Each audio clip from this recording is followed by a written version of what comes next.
How's it going, everybody? Bryan, Alvarez, and Dave Meltzer here. Wrestling Observer Radio, October 2nd, 2018. Figure4online.com/wrestlingobserver.com. We got a lot of news to get into here today, including tonight's Raw, which I went to live. I have zero notes on the show, so Dave's going to take us through the television version, and I will tell you about the live version as we get going here. How was it on TV, Dave?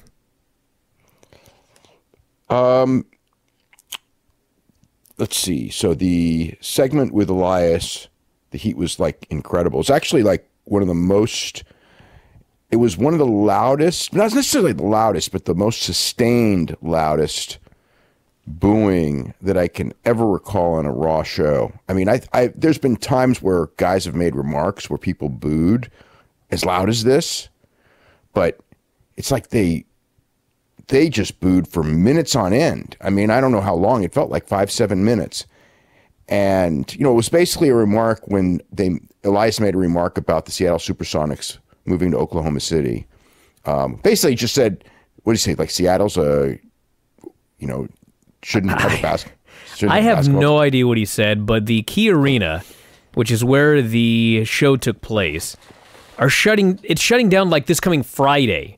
Oh, the arena is. And they're doing tons of renovations in the attempt to... Oh, to get a new team. Well, it's going to be an NHL team, but they would like to get a basketball team.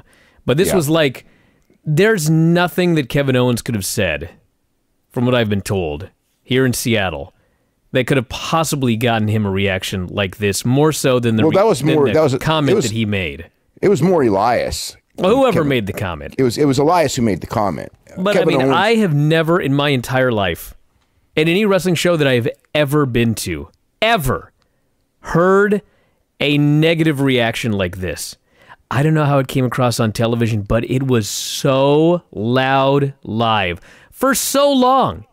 And it went on and on and on and on. I had people in the back that were texting me going, 4 minutes, 5 minutes. And the longer it went, then there were people that were standing up and they were cheerleading to get people to do it even louder. And when Lio Rush finally came out, it actually shut him up. And then when they actually did the Kevin Owens versus Bobby Lashley match, it was like the match went longer than it needed to go. And so in hindsight, they should have just let the crowd keep going even longer. I was told that the issue was there was a commercial coming up. Yeah. And so they wanted to shut the crowd up before they went to commercial. But to me, it was like, if you would have gone to commercial in the middle of this booing, like everybody's coming back after commercial, and they would have come back after commercial, and the people would have still been booing, it would have been such an incredible moment. But they brought him out, and he talked, and that killed the crowd. And they did. I don't know if they recovered until like when Undertaker came out. Yeah, but it was weird to me is, okay, so they got all that heat for basically making the remark, but the Kevin Owens-Bobby Lashley match was actually kind of boring. And they were really fucking exhausted. And they were so tired from screaming that long. I mean, the match didn't even have any heat, so it was kind of like, well, I mean, that's great, you got cheap heat, but exactly what did it mean? You know, I mean, it's like... Well, if they booed for 30 seconds, they would have had a lot of energy for that match, but they booed for like 6 minutes straight.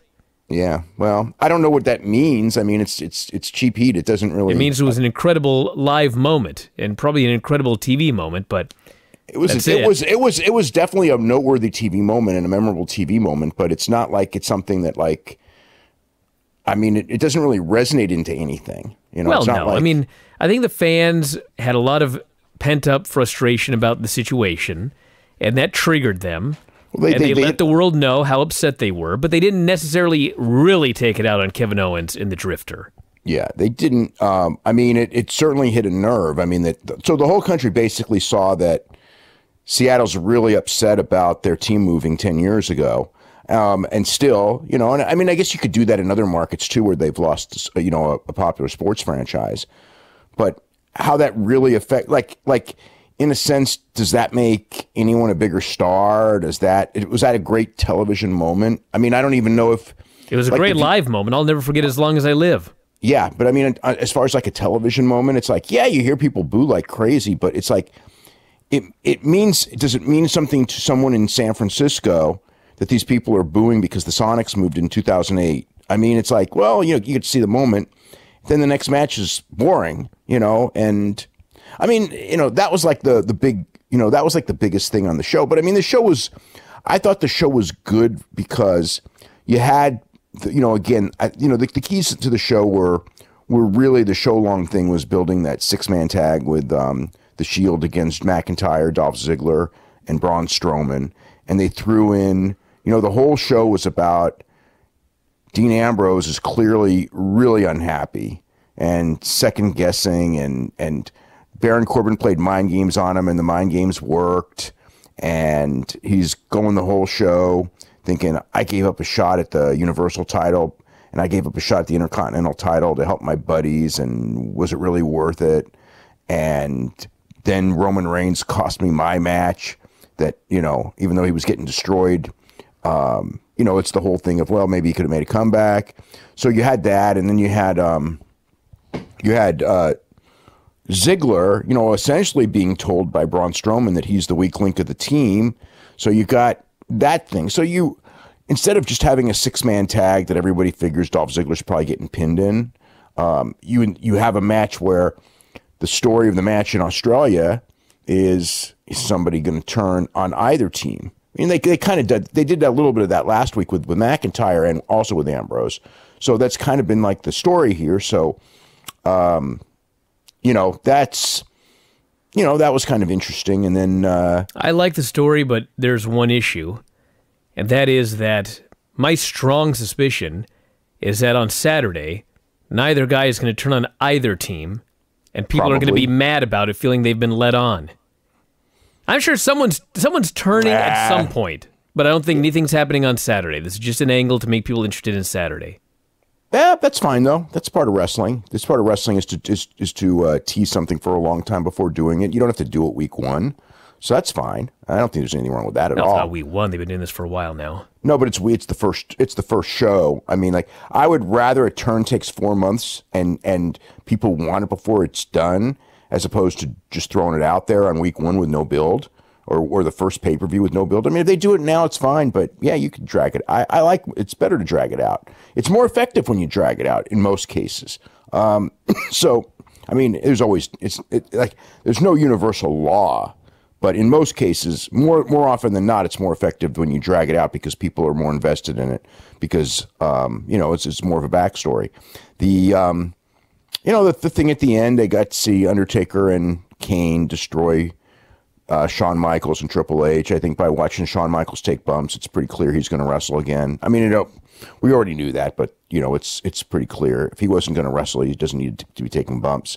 So, I mean, that worked. That was probably realistically, as far as for everything, that was the biggest thing. Although it's like, after this really became like a really weird week because, on Saturday night I'm watching Rampage and Vanderlei, which is like 2004 feud. And then I'm watching like this Rising show, which is essentially a throwback to Pride and Bob Sapp and Mirko Cro Cop are actually fighting on the show. And actually Mirko Cro Cop, didn't look all that bad. I mean, Bob Sapp certainly looked like an old Bob Sapp. Vanderlei looked like an old Vanderlei. Shawn Michaels looked like an old Shawn Michaels. Undertaker looked like an old Undertaker, for that matter. Kane had a mask on, so that protected him. Rampage looked like a heavy Rampage, but not necessarily old. Well, they're all old. They're all old versions of themselves. That is correct. Yeah. 15 years past their due date in a lot of the cases, certainly with Shawn and Undertaker and Bob Sapp for sure, and Vanderlei for sure, and Rampage maybe not 15 years, but yeah, it's just watching this old throwback stuff. It's just kind of weird. Like, everything I'm watching is booking for stars of 2004. What is this? 2003. So it's I feel like maybe they're things aren't evolving like they should. Do you see the comment by Nash? That was probably a cool comment, actually. Well, none of these young guys have gotten over. He's an idiot. I don't even know why we acknowledge it. Okay, well, I just waste did. Of time. Yeah. Let's do this Raw show. I got a lot to say, so I'll let you take us through it. All right. So how was how was the first two matches? Because I didn't see those. The Mike Kanellis. Mike Kanellis got a win. I saw the very end of the Mike Kanellis match. I saw the whole Tyler Breeze match. Tyler Breeze match, he was so over with this crowd. And they so badly wanted him to win. And the match was just sort of there for the first half, but the second half, when he's making his comeback, they're just like going nuts for the near falls. And I'm just watching it, and it's like, Tyler Breeze is going to lose to Mojo Rawley here.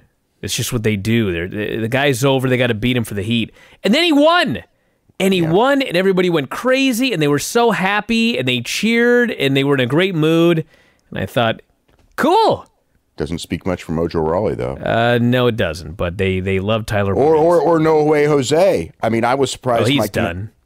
Yeah, he's done. Did he have his conga line out there? He did have the conga line, yeah. I didn't see it, but there were local guys who were part of it, so I know it happened. God, what a waste. I mean, seriously, to do all that for a guy that's losing to Mike Kanellis. I mean, the guys are backstage anyway. It's like they had the extras there, and they had nothing else for them to do, so they did the conga line.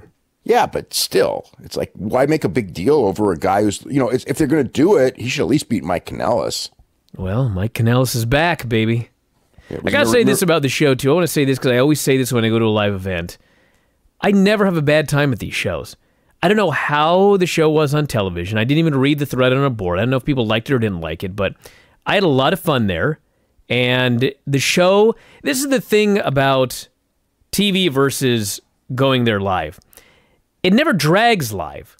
I mean, even the Kevin Owens Bobby Lashley match, like, it wasn't the most exciting match in the world, but like, boy, that's hour 2 drag for me. The Ronda Rousey match and the Conor match. Nah, that was totally fine live. And like, the thing Ronda is, Rousey match was too long. When you're home and you're watching on television, when there's a match that you're bored by or it's too long or whatever, like, there's a million other things you can do. You can get on your phone, you can switch the channel, you can go do something else. When you're there in the arena in your seat, it's like, you just keep watching it.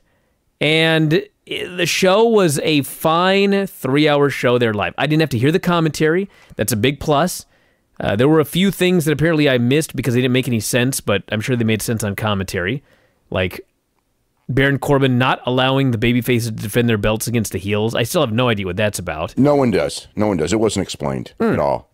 No. But I mean, overall, I had a fun time there. The only thing that was really not great was that opening match. Go ahead and start the show, and then I'll talk about the match itself. Okay, so it starts, Dean Ambrose is out, and Charlie Caruso asked him about all the claims from last week, and Dean Ambrose said that there's a lot of truth in what McIntyre and Ziggler said last week, and that Seth Rollins and Roman Reigns are both champions, and I've got nothing. And I was champion on my own before I was in the Shield, or when, between the Shield, actually. And when I was down and out with an injury, Seth Rollins did replace me very quickly with Jason Jordan. And the crowd kind of booed him when he made that remark. And then they asked if he was going to leave have you thought about leaving the Shield? And he said, sure, maybe I will. He goes, maybe I ran Roman's car off the road and he isn't going to be here tonight, which was like meant as a joke and didn't really come across too well. There were cheers though when he said maybe he ran Roman's car off the road. And then he said that maybe the perfect time when nobody's looking and nobody's noticing to slip the knife in their back.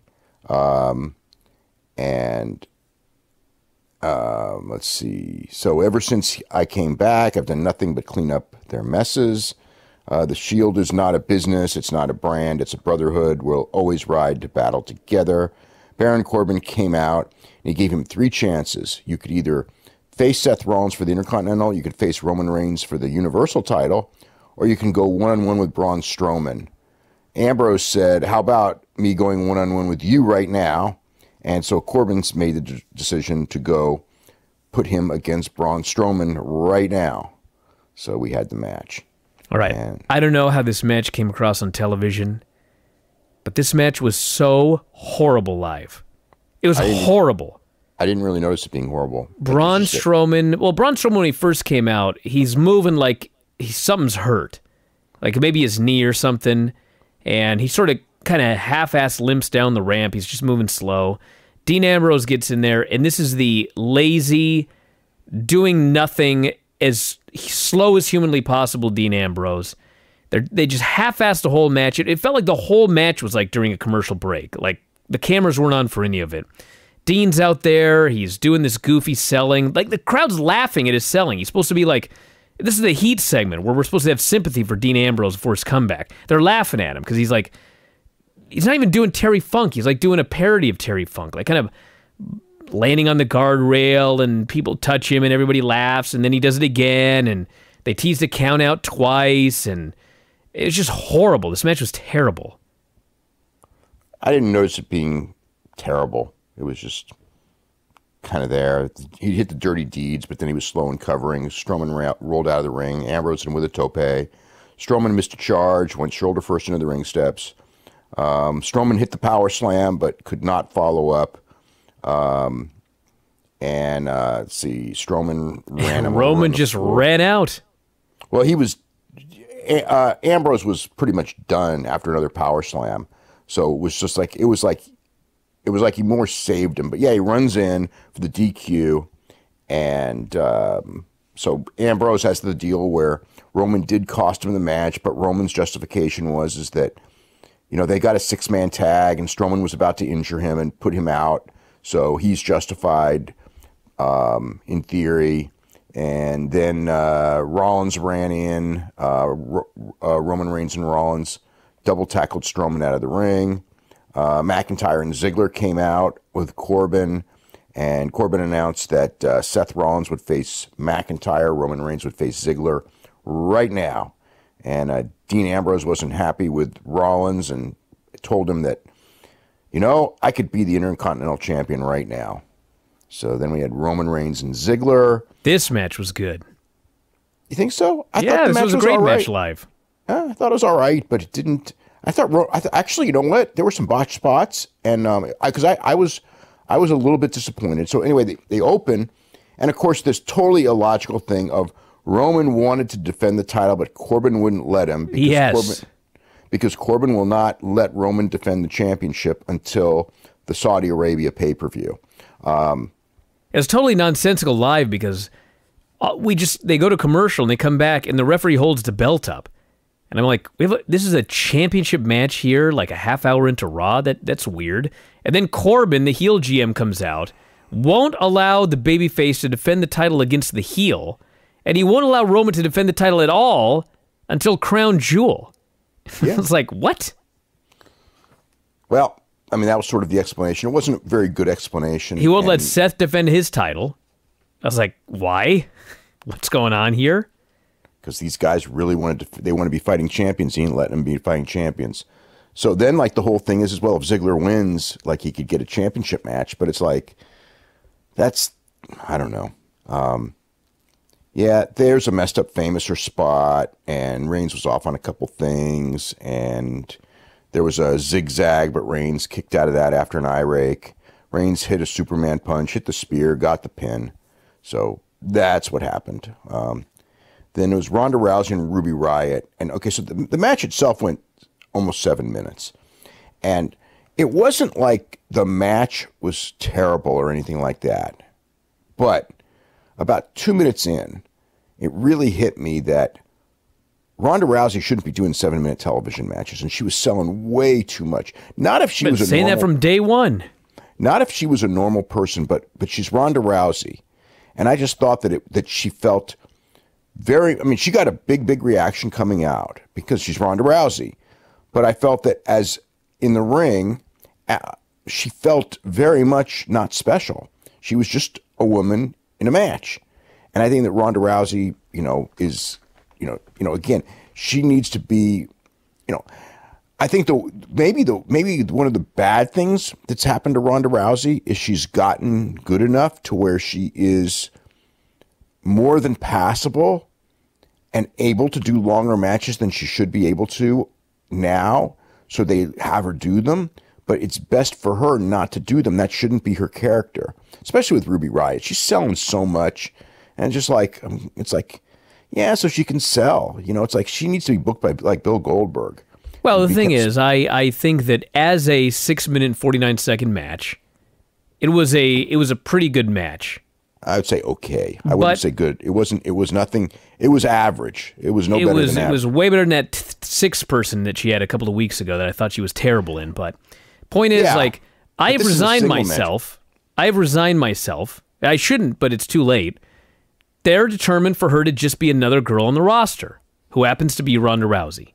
Yeah, which is stupid. I know, but they've already I mean, it's done. She's been here for a long time, and they've decided that she's going to do matches. April. But it doesn't matter. She's going to do matches like all the other girls now.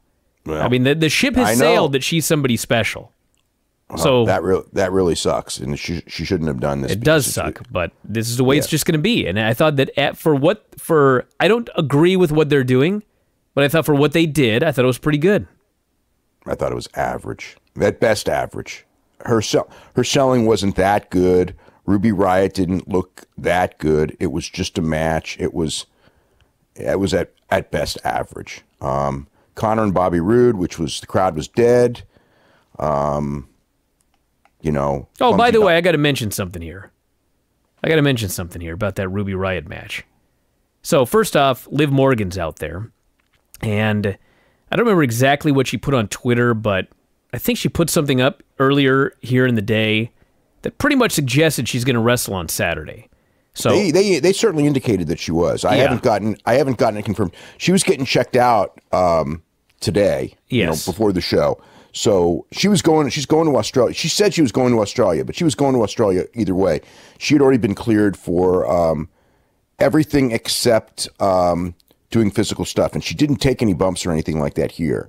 So I don't know if she was cleared or not during the day. But I mean, the indication from the commentary was that she was cleared. So I presume that, but I don't have that. Like, that hasn't been told to me. The last thing I got was in the afternoon, and it was she's getting examined. She's cleared for everything but physical combat. She's on the road, which she was at the house show last night. So that was kind of like the deal. So she was there. So well, the other thing I want to say is that Daniel Bryan today posted a bunch of stuff on Twitter about Brie Bella and her being bullied, or I don't even have the tweets in front of me, but he posted a bunch of stuff up there today. And the world of social media, there's some good things about social media, and there's some terrible things about social media. But at the end of the day, social media is not the real world. And the Bellas were on screen, live in the building, and the Bellas also came out for the Ronda Rousey match. There was zero negativity towards Brie Bella. There was zero booing. There were zero catcalls. I didn't see one negative sign.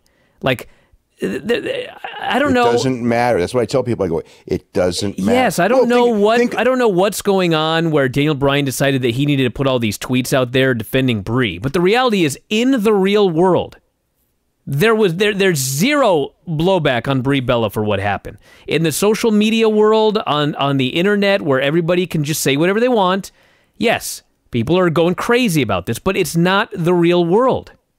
No kidding. There was nothing. I expected there would be light boos or something. Nothing. Yeah. Well, I mean, think about this. Think about before Ronda Rousey had her match at WrestleMania, and all we heard is that she's getting booed. She's getting booed. And she's been here for months. And I mean, there were one or two times early on when she did promos where there were very light boos. Okay. But for the most part, nobody's booed her, and it's like, and the same thing with UFC. She did get booed in one match with Misha Tate, okay, which was coming right off of the reality show, which is the real world, because she came off so bad on the reality show. And when she didn't shake her hand, they booed her a lot. It was actually at the end of that fight. Aside from that, every time I saw her live, she was like a freaking rock star. Bigger than she was here in WWE, much bigger, in fact. So, but all I would read is, nobody likes her, and everybody's gonna whatever. They're gonna walk out during her. Remember the first one in Anaheim? I think Anaheim. They're gonna walk out they're going to walk out during her match. It's like, the fuck they are, you know? So yeah, it's social media. It doesn't, it has, yeah, it doesn't matter. It's like, it just doesn't matter. So anyway, where were we? So Connor, gave him a sloppy dominator, got the pin. Victor had attacked Chad Gable, and Victor's attacking Gable distracted Bobby Roode. And yeah, this feud is a dead feud, and Bobby Roode and Chad Gable are a dead team, and that's all. That's what it is. Connor sucks. Then we had a moment of bliss where Alexa Bliss talked about being a hero, and when she was 7 years old, her hero was Trish Stratus, and one night she went to a match. No, don't try to get any reality into this, because in fact, when Alexa Bliss was 7 years old, Trish Stratus was a fitness model and was a couple of years from even starting in WWE, but whatever. She wanted an autograph, and Trish Stratus said, "I want $50. And then Trish Stratus tore up her autograph book and made her cry. And that was her story. So, yeah. Then we had the B team against the Revival. And, you know, the whole thing is just to get them to chant the B team, rah, rah, rah, or whatever, go, go, go, whatever the song is. And the Revival tried to do the rocket launcher. Dash Wilder landed on Bo Dallas, got his knees up, and Bo Dallas cradled him. So the Revival having that great match last week meant fuck all for them, unfortunately. My poor buddy Rob was sitting next to me, and he turns to me near the end of this match, and he just goes, "Are they going to do something with the Revival?" And literally the moment he said that, the Revival got pinned, and he just shook his head. Yeah. The answer is no. They're not going to do anything with the Revival. No. But yeah, so it just felt like a waste. You know, I mean, the whole match just felt to me that it was designed to get people to chant for the B team, and perhaps they did, but nothing much to it. And then the Authors of Pain destroyed the B team, laid them out with a super collider. I can't handle this, and I better get used to it. But I can't handle this Drake Maverick being like Mr. Babyface on 205 Oh, Live. Leo Rush. Leo Rush. No, I know it's the same thing. Yeah, but okay, so here's the thing. Leo Rush, even though he's a babyface on Raw and a heel on 205 Live, he's annoying as hell on Raw. As a babyface. And he's annoying as hell as a heel.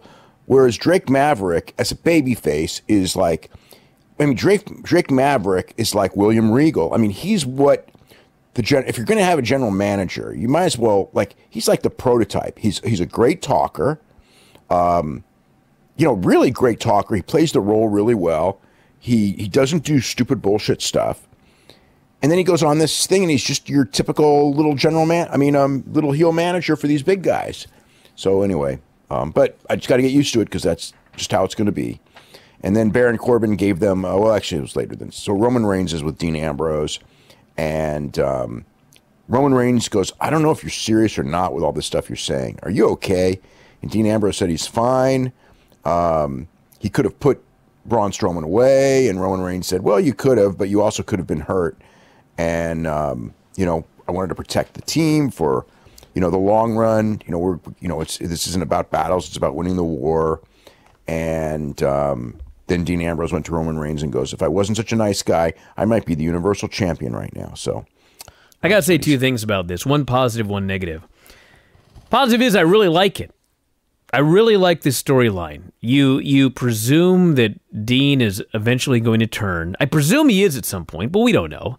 There's a million things. I mean, the original plan certainly was for him to turn months ago. And I do expect him to turn. But yeah. The one negative that I have is I don't expect him to turn for like a long time. That's fine. And it feels like this is one of those shows where they put like 3 weeks of this in one show. Like the entire first hour was all about this. I mean, But they have to, because that's all leading to that's the whole story for that 6-man tag on Saturday. I know, but think about this. Dean Ambrose going to turn, or is I was going to be Drew McIntyre, but now this week it's Dolph Ziggler. Is one of the other teams going to turn. You know that this is going to continue past Saturday, right? Yeah. So, like, how many different combinations of these three guys wrestling each other can we have? And show long storylines that they go. I mean, we saw 1,000 storylines about this in this one show. Yeah, well, I think that we only got the 2, which was the 2 that you needed, because you had to say it to both guys. Well, sure, but we had the opening interview, then we had one match, then we had a different match with the guys. Well, we had three matches. Three matches. But that's a different. Then we're going to have the 6-man on Saturday, then we're going to keep going. Yep, that's true. That's probably what's going to happen. What else? Then we had... My point is, if it's going to be dragged out, like, you can slow down, like, each week. You know what I'm saying? That's what I'm saying. Yeah, but this is the go-home show, and they wanted to get all those guys on the air. I mean, as far as the angle, the actual angles that they did, they did too. They should do too. I mean, like he needed to be confronted by both guys, and he needed to have a smart remark to both guys. So that all made sense. Baron Corbin gave the Authors of Pain a pep talk, and they snarl a lot. That's about all they do. Drake Maverick stands there. Baron Corbin, I don't know, man. It's like they give him way too much talking time. We had a Susan G. Komen segment, and that was that. Then Braun Strowman and Drew McIntyre and Ziggler were out there, and Braun Strowman told Drew McIntyre that we need winners, and then he told Dolph Ziggler that we don't need any weak links. And then they left, and Dolph Ziggler was quite unhappy. Then we had Seth Rollins and Drew McIntyre, which was a really good match. It was the best thing on the show, probably. As far as wrestling goes, it was the best match on the show. Ziggler ended up running in, distracted. Dude, he got in the ring. No, I know. This was stupid. This was ridiculous. This was ridiculous. It's a hell of a match, but my God, a guy running in and getting inside the ring to distract the guy, leading to a cradle. That was ridiculous. It wasn't a cradle. It was a Claymore kick. Oh, the Claymore kick. Yeah. The cradle was the other one. So he's in there. Yeah, there was Rollins gave him the buckle bomb and then a super kick, and then Ziggler ran like into the ring. Rollins is distracted, and the Claymore kick is hit. And they did explain in commentary that because he never hit, I know it's a stupid rule. It's not a DQ, and it's so like if I get in the ring with a rifle and I point it at my opponent, like the ref can't do anything until I shoot him dead. That's stupid. Well, that's an exaggerated version of it, but I mean that's what they're saying. Like you could get in the ring with a baseball bat. Well, and that's completely legal until you hit the guy with the bat. If somebody crosses the plane of the ropes and gets into the ring, it should be over. It should be over. Absolutely. Yes. Yeah, it's completely but there's a lot of things in wrestling that are stupid, and that's one of them. It was ridiculous. It was completely ridiculous. So then anyway, they're both beating down Seth. Roman Reigns ran in. Strowman ran in. So now they're beating down Reigns. Then Dean Ambrose comes in with an axe handle, and let me say one other thing about this rule, by the way. So, at least like in UFC, if you and I are having a fight and I hit you in the balls and you recover and we keep fighting, then it is what it is. But if I kick you in the balls and like you can't continue, that would be disqualification, right? What's the way they do the rule with the DQ if it leads if it directly leads to a finish? Or a no contest, depending on if it's intentional or unintentional, in theory. So I think the rule in wrestling should be, like, if you enter the ring and it doesn't lead to the finish, then it's the referee's discretion. But if you enter the ring and what you do directly leads to the finish, I mean, this should be a no contest. It should be a DQ. Well, I mean, the referee counted the pin or whatever, but yes, you're right. If it directly leads to the finish, then... Well, the other, it's just like not using replays in 2018. It's like... that was fine when I was a kid because in all sports there were all kinds of fuck ups. And so because of that, like... Well, you can't do that in wrestling because they'd have no more finishes. I know, but it makes wrestling seem like it's like 20 years behind the times. Well, yeah. Which in many ways it is. I mean, in real life, there are days when and I shouldn't say, well, okay. I mean, there are, every company has certain aspects. I mean, wrestling really has evolved to where it isn't that far behind the times in a lot of ways. I mean, it was for sure, but it's like WWE is still kind of like behind the times in a lot of ways. And this is like, it's like they're still, you know, like, again, they're doing it because it's like what we always did in the past. So we're going to keep doing it, even though everybody else in the world has evolved long past it. That's why, like, they're, you know, I mean, I don't know. I mean, I guess they get their brownie points for their women's revolution, but it's kind of like, Jesus Christ, you're 30 years behind the times and you're trying to take credit for this? Like, we're allowing women to be in our sport? It's like, wow, that's just great. Like, nobody else, you know what I mean? It's like everybody else did this a long time ago. And you still, you know, I don't know. I mean, you're still basically judging them more on looks than ability. You know what I mean? Yep. Did they show the carpool karaoke deal with Hunter and Stephanie? No. Oh, man. I mean, I may have fast-forwarded through it by that. I actually don't think they showed it because I tweeted about it being amazing, and everyone was confused about what I was talking about. It's just them on the show and basically Stephanie and Hunter doing karaoke. It was incredible, but nobody saw it except us apparently. Oh, so it's one of those local videos that they do. They do at the house shows, yeah. Then Elias and Kevin Owens, and they were actually bullying a guy backstage because Elias wanted what was it? Cashews. He didn't want his cashews. He wanted something else. I forget what it was. We didn't see any of this, so I don't know. Yeah, they so they said that so he threw the cashews all over the guy, so they just want to make him heel. So then they're in the ring, they're doing a promo on the Sonics leaving town. It was crazy, it was insane, never ended. People just booing and booing and booing.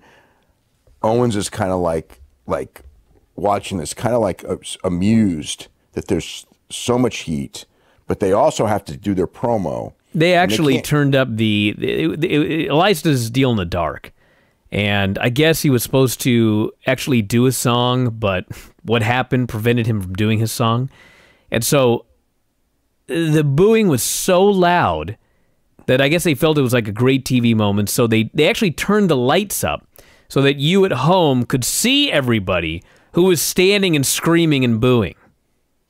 Yeah. Yeah, they booed for a long, long time. They booed super, super, super loud forever, and then they stopped. And but they didn't stop for a long time. It wouldn't have stopped if Leo Rush hadn't come out. Yeah, Leo Rush came out. He called John Cena the greatest of all time. They booed that one. And then, let's see. Finally, they ended the chants.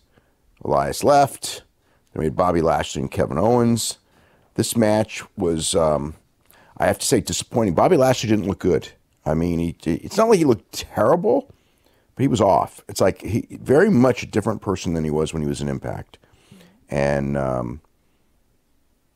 so Elias ended up chasing Leo Rush and put Leo Rush in a full Nelson. Bobby Lashley was distracted. Kevin Owens pinned him. And then afterwards, they beat down on Bobby Lashley. Leo Rush came off the top ropes into a sledge by Elias, so he's laid out again. Kevin Owens powerbombed Bobby Lashley after the match. So they laid them out to get some heat. Just typical normal stuff. But, I thought it was like way too early to be destroying Leo Rush. I mean, it's easy heat and all that, but I couldn't believe they got their hands on him already. That was the whole gimmick, was that nobody could get their hands on him. Now the gimmick's dead. I know. Plus, it's like he's not over to where, like, when they were beating him up, it wasn't. There's no real heat on beating up the little guy because he's so obnoxious. So it's like it really. I don't know. It was too early. But they did it because it was meant as the go home, thing for the pay-per-view, and that's how you do go home stuff. You beat down the baby faces, and so they're not going to protect Leo Rush more than a couple weeks anyway. I know how Vince thinks, so I'm not surprised. It's like if there's a little guy, you've got to beat up the little guy because you have to do it. That's just how it is. Bayley and Alicia Fox. Bayley went with a belly to belly for the second time. I don't say she nearly lost her, but it was very, I don't know. It was very. It's a second week in a row. It's been weird. Yeah, it's like she did it, but it didn't look right. I don't know how to explain it. It just was off. It wasn't like she botched it, but it was just off. Finn Balor and Jinder Mahal were at ringside. Jinder Mahal tried to interfere. Finn Balor laid him out with a sling blade, and that's when the belly-to-belly was. So that was that. It was short enough to where there was nothing right or nothing wrong about it. So then we had the final segment of the show. Shawn Michaels was out, and he said he has all the respect. We talked about that would be the last time ever for Triple H and Undertaker, maybe for a singles match. It ain't going to be the last time ever that in a tag match. Said he had all the respect in the world for The Undertaker, but he's going to pick his best friend over anybody on the face of the earth. And somehow that upset Undertaker. And he goes, you've got your brother Kane, and I'm in the corner. And he said, if Kane tries anything, he will brush him back with a sweet chin music. So Kane came out. Kane's music played. Shawn was waiting for him. Kane showed up behind his back. Shawn turned around. Kane decked him. Then Undertaker showed up. Magically, he's in the ring. They're beating Shawn down. Triple H finally runs down. He's beating both of them up. Shawn Michaels makes a quick comeback. Kane chokeslammed Shawn. Undertaker chokeslammed Triple H. Undertaker gave a tombstone to Triple H. And the fans chanted one more time. And I guess that was pretty much the show. Man, Shawn shaved his head. My childhood is officially over. Shawn looked old. I mean, he is old. He did. He looked older. He looked older than 3 weeks ago, or whenever the first time he was on. I really noticed his eyes really looked old. Yeah, he is old. He's in his 50s. Looks small. He's in shape for his age. He did? What? I think he was. I don't say he was gigantic, but he's definitely in shape.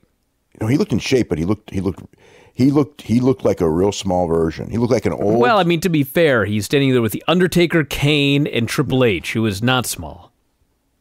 I thought he looked small the minute he came out, before any of those guys were out. The first thing I noticed is he's in this sleeveless shirt, and it's like his shoulders and arms are small. He's in shape, but he's small. It was a big difference.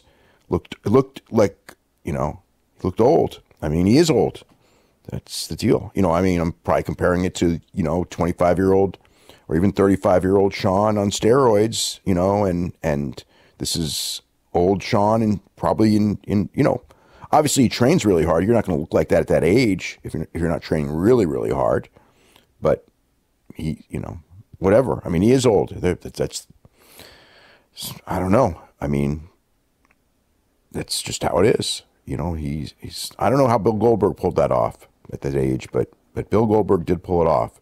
With Shawn, it's like... Well, there's one major difference, and that is that when Bill Goldberg was an active wrestler, he was a bald-headed guy with a goatee, and he came back as a bald-headed guy with a goatee. Shawn Michaels was a long-haired, young guy, and now he's a bald-headed, 54-year-old, gray-bearded guy. He was bald-headed? I couldn't tell. He was wearing a cowboy hat, so I couldn't tell he was bald-headed. His hat came off. Oh, I didn't Yeah, really he shaved his head completely. Oh, I missed it. Wow. I knew he cut his hair. I mean, that's... Yeah, he did. First he cut his hair, and now he's just buzzed it all off. Wow. Oh, okay. Right. There you go. Yeah, it's almost like... I don't know if I want to watch him wrestle, but in the same time... I saw him take that bump and sell, and he'll be good. I was confident we have little to worry about. Yeah, no, he'll be good. I'm not too worried about that either. I mean, he's Shawn Michaels, he'll be fine, but he's also going to be very limited compared to what he once was, but he'll be fine. Yeah. Actually, I'm a lot more worried about watching Undertaker again and Kane, because Kane, I don't know. I think the reality is Shawn's going to do a lot of selling. They're gonna lumber around and pound on him, and Hunter's gonna make a comeback, and they'll do whatever finish they do. Yeah, it'll be okay. It will not be the main event of Fighting Spirit Unleashed. I can tell you that. No matter how mad that might make people, it's just a fact. Well, nobody expects that. Nobody expects that at all. I mean, no, they'll be fine. But yeah, so that was the deal. That was the show. It was, I thought, it was a go-home show. It was better than most because the Shield stuff worked. The angle at the end worked. Those were really the only two things that got me interested in the show. The women's stuff with the Riot Squad and Ronda Rousey was probably more of a negative than a positive to get me interested in that six-woman tag. And, as far as anything else on the rest of the show, they didn't really, did they really push any other match on the show? I don't think so. Because the rest of the stuff's, a lot of the other big matches are mostly SmackDown matches anyway. All right, we got the full lineup for King of Pro Wrestling, which is coming up in Monday. About a week's time here. The main event, obviously, Kenny Omega, Cody, and Kota Ibushi for the IWGP title. This is a Sumo Hall show. We got Tanahashi versus Jay White for the briefcase. We knew that one. Yeah. The finals of the IWGP Junior title tournament, Kushida versus Marty Scurll for the title. Yeah, which was obvious also. Evil versus Zack Sabre Jr. set up on Sunday. So that's to set up the Jericho and Evil match. So it's a singles match. Should be good. I mean, Zack Sabre matches are usually good. Evil, Evil's hit and miss, but more hit than miss. Got Okada, Toru Yano, and Roppongi 3K versus Naito, Sanada, Bushi, and a mystery partner. Yeah, I wonder who that's going to be. Who could that be? Shingo Takagi, maybe? Let's see, it's Naito, Sanada, Bushi. I Shingo guess. Shingo Takagi? Yeah. We'll see. I mean, there's, yeah, I mean, the rest of the card is just guys in matches. You know what I mean? It's like, I mean, then again, the Long Beach show was like that too, and it ended up being a great card. But, as far as the undercard goes, yeah, I mean, it's like, yeah, you get your matches. I'm not like super excited by the card. But, it may end up being really good. I mean, Tanahashi, Jay White, I know how banged up Tanahashi is, but then again, every time I count Tanahashi out, it's like, I feel like I should never do that ever, like even when he's 60 years old, because he's just so smart. But, and I'm sure on a big show, he's, he'll figure out a way and he'll do fine. The three-way main event will probably be fantastic. It's going to be, it's Kenny Omega on a big show, Kota Ibushi on a big show. Cody's going to work his ass off. It's going to be, it'll be fantastic. The Marty Scurll and Kushida, that'll be, I don't think that'll be like off the charts great, but it will be great. And Evil and Zach will be okay. It'll be good. It'll be good. Then we got the Tongans. Was it Fale? And so it's we got Gorilla's Destiny, Bad Luck Fale, and Taiji Ishimori versus the Bucks, Hangman Page, and Chase Owens. So you got probably Chase Owens there to lose, maybe. It's in a sense. When I first saw the lineup, my first thing is like, God, the Young Bucks, after that great match that they just had, are going to Sumo Hall in this 8-man tag. It's like, almost like, why even bother? You know what I mean? It's like, you know what I mean? You just, it's one thing like if you're on the tour, but you're flying in for one night and then it's going to be, you're just in this undercard 8-man tag that doesn't even mean anything. But given how banged up Matt is, it's probably, I guess it's probably just as well. But it's kind of, I don't know. After the last one, it's kind of like you want that tag title rematch because that tag title match was so great. But it is a week later. Maybe they'll do that rematch in November or something, and they'll probably do something coming. This to tease that for later. So that's that. So Makabe and Hanma versus Robinson and Hanare. Which, I mean, that's a match. It's probably be all right. And Desperado and Kanemaru versus Liger and Tiger Mask, IWGP Junior Tag Team titles. Yeah, so that was set up with a non-title match on the show in Kobe. And, that match in Kobe was good, so this will be good. So, I mean, it's probably going to be a really good card, but, I mean, it's not a card where I look at this lineup and I get really excited.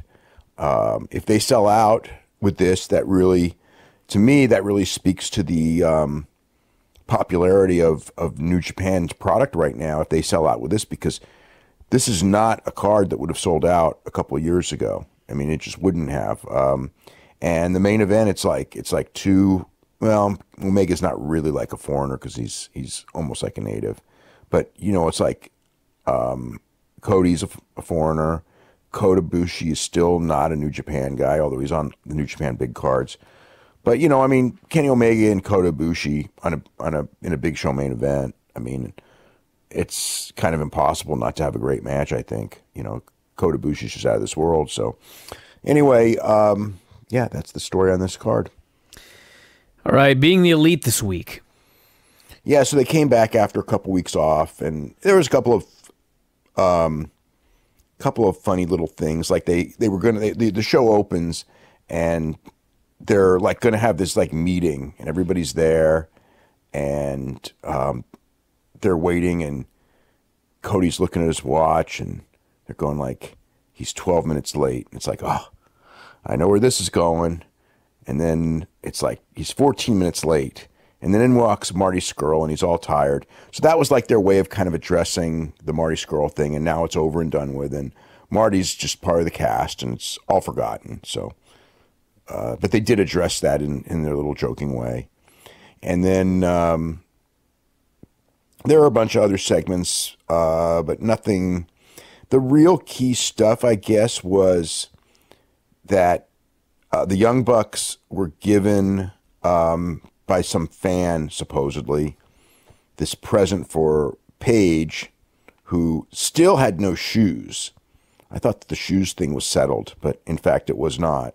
So he still had no shoes, and they were cowboy boots, and they were a present from, in theory, Triple H, although it was only one H. It was just like, if you want to be an assassin, you'd better be cerebral, and it was signed H.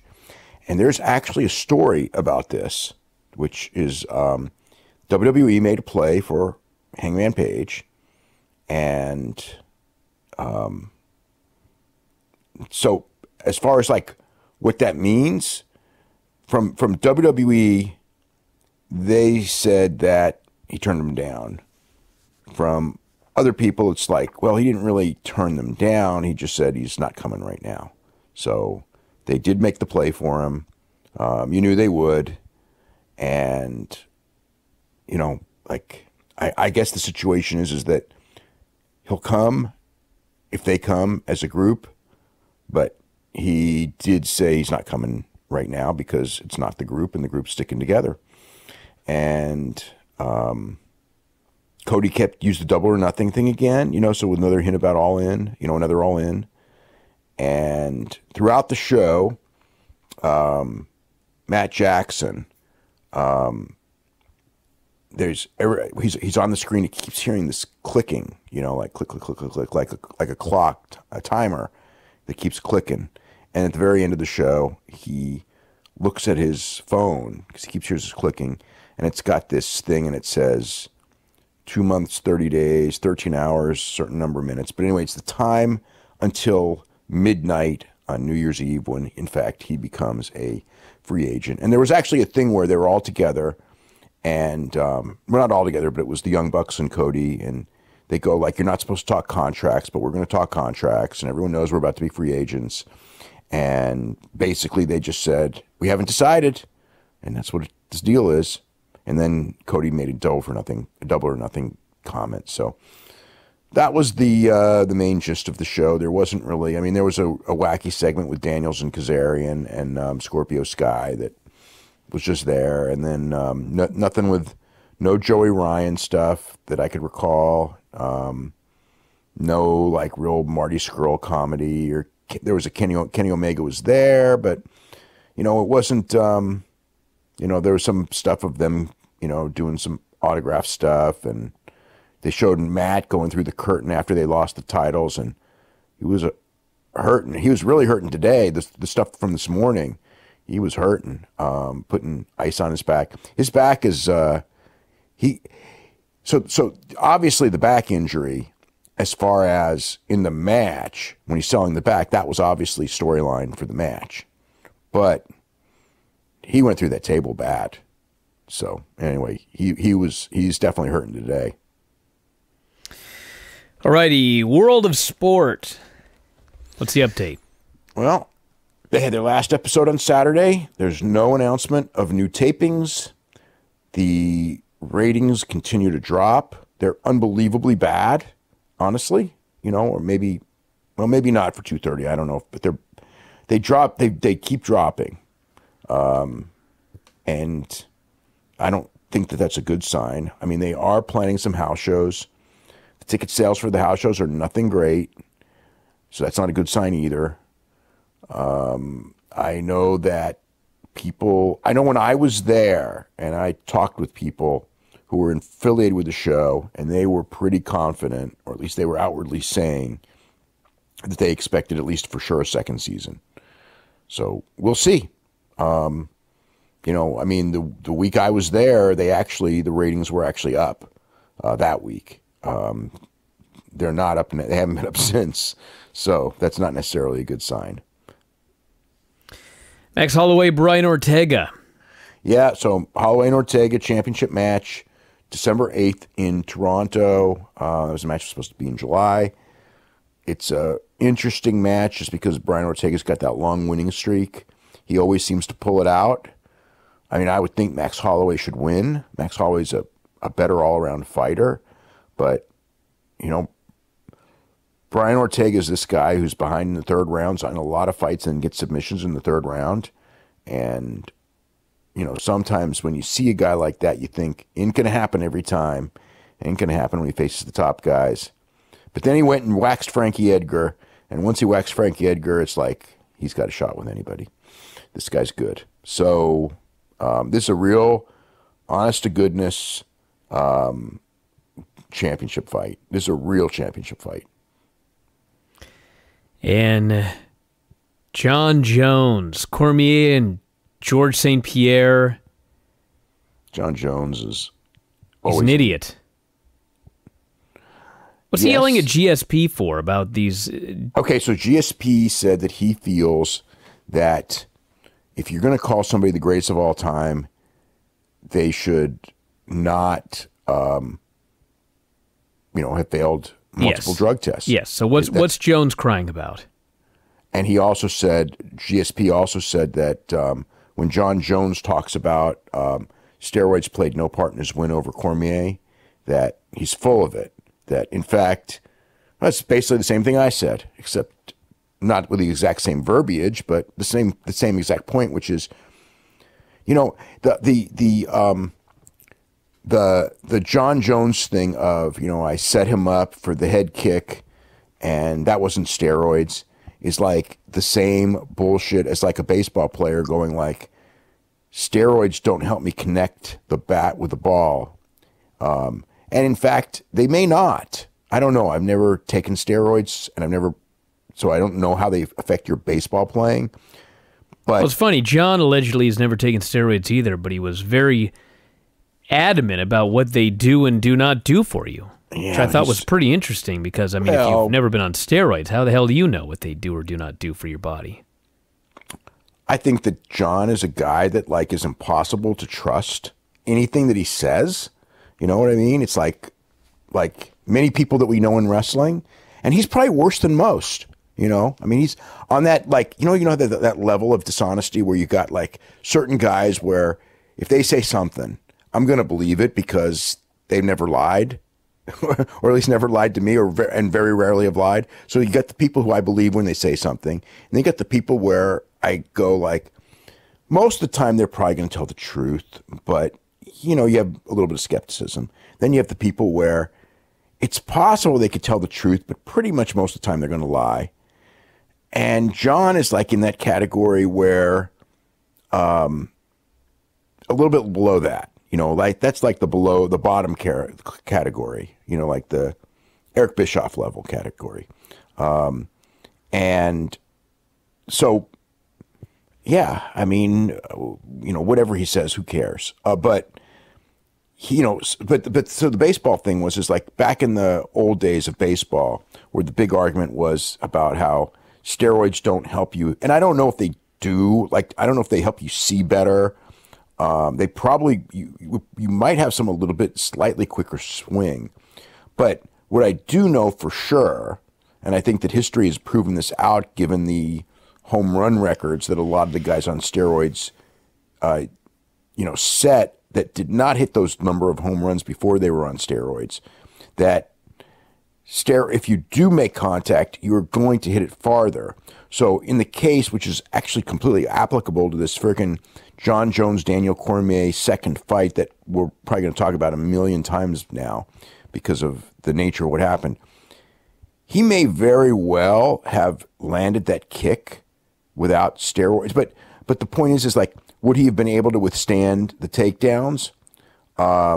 Would he have been able to withstand Cormier's punches at the end of the first and second round? Cormier was hitting him with solid shots that would have dropped some people. Now, John, when you are on steroids, you have a better ability to take punches. You have a better ability to block takedowns. I mean, every wrestler's told me that. It's like when you're wrestling a guy on steroids, for whatever reason, they are harder to take down because they're stronger. But for sure, when he landed that kick, the kick's coming in harder because you're on steroids. That's a for sure. So John Jones trying to say that it had nothing to do with it is just BS. So anyway, and George basically said that, that it's just BS. And John Jones goes, I had all the respect for George.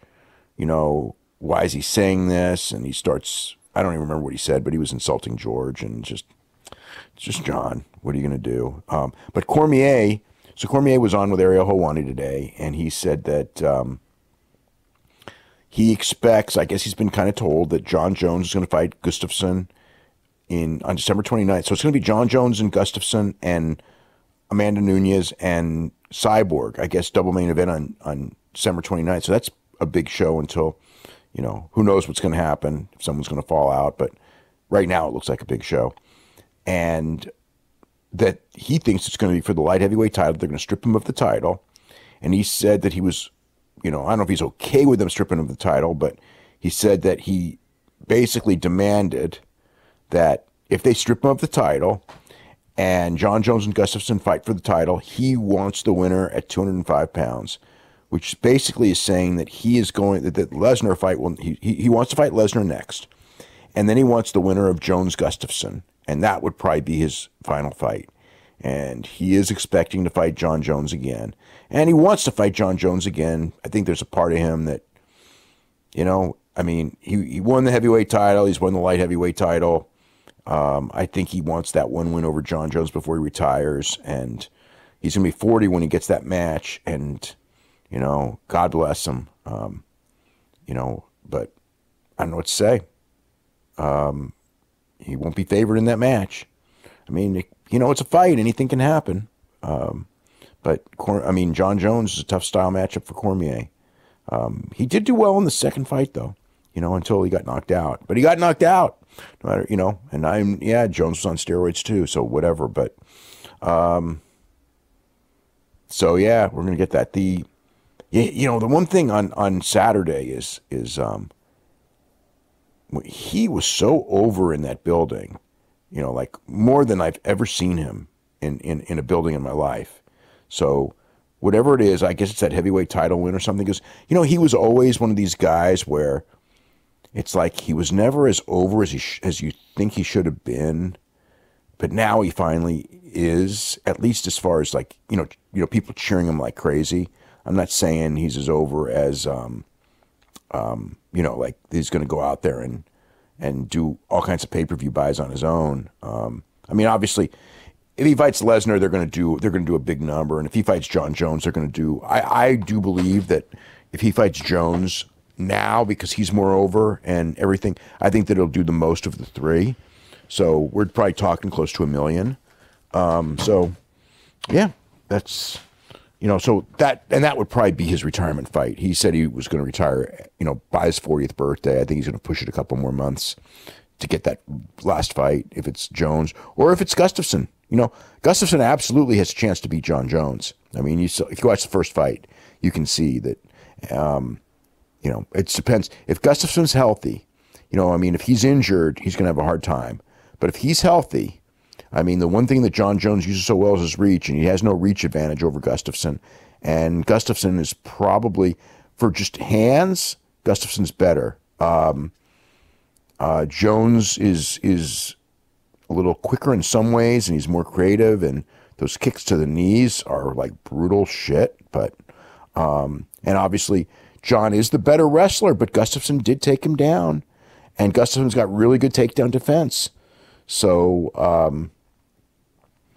I can't believe it took 5 years to rematch those two. There was a part of me that wanted them rematched immediately after that first fight, because that first fight was awesome.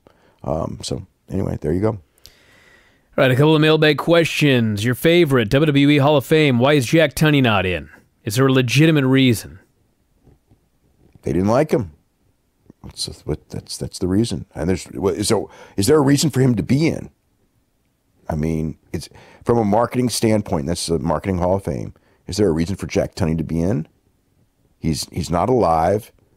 He's not going to sell DVDs. So no, there's no reason to put him in. This person wants to know, and they didn't like him. This person wants to know, why did ESPN stop airing pro wrestling on their network?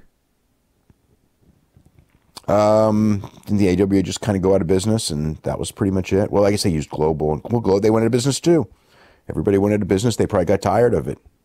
And then they evolved past the point where they probably didn't need it. But, they put in a big bid. They put in a big bid for SmackDown this year. They didn't get it, but that's one of the reasons the SmackDown price got so high, was because ESPN was bidding for it. ESPN tried to say that they pulled out because it wasn't a good mix, but that's not true. WWF had the choice. They both offered basically the same money, and they wanted to be on the network rather than on ESPN. They thought the Fox network was a better for their prestige, so that's what the decision was made. So, if they would pick up somebody in wrestling, I don't know if they will, because there's no brand that's close enough at that level that they would want. But there's something. It's like all that money. Like when I see the PFL, raising all that capital right now, and they have no chance, or Slim, or Combate, with although Combate, if Alberto Del Rio's gonna fight, he ain't fighting for less than like $500,000. That's a big frickin' purse. I don't know how they, they're putting on pay-per-view. Well, I'll wait to see who the opponent is that he's going to fight. He says it's going to be a name opponent. So Alberto's fighting again early next year, or that's what he says. At least that's what he says. I don't know if he's going to or not for real, but he said he was. I presume that right now he believes he's going to. I'm just surprised, just because, years ago he was offered, $500,000-$600,000 to fight, and he was a lot younger, and he turned it down, saying he went and trained, and it wasn't in him anymore to train like that, and he knew it, and so he got out. Now all of a sudden he's 41 and not fighting in like 8 years, and also Alberto, like, he wasn't anything special as a fighter. He was, he's a good wrestler, but he never, like, when he fought, he never beat anybody that was any good. He beat people, and he even beat, one guy, Brad Kohler, who fought in UFC, but it's not like he really, whenever he fought somebody real, he didn't win. This person here wants to know if you have any update on the Impact WWE meeting that took place last week. Well, it's kind of already in the Observer. There's nothing that, nothing of any note. WWE, Mike, WWE pitched him on something, nothing materialized, so that's kind of what happened. Bird says, I'm probably not the first person to ask this, but were Morrow, Kyrie, and Io given permission to attend the Long Beach show, and any heat on Kyrie specifically for posting a pic with Juice Robinson? And Tanahashi. I have heard no heat. It'd be ridiculous for them to get heat for that. Then again, I think if the show drew 12,000 fans, there might be some heat, but it drew like 3. I haven't heard of any heat. Knowing WWE, nothing would surprise me. It's all, nothing would surprise me. All right, everybody, on that note, we're going to wrap it up for today. Lots of great stuff up on the front page. Back issue of The Observer, a new Observer out on Wednesday. Tons of shows this past weekend, so check those out. And that is it. We will talk to you again after a while.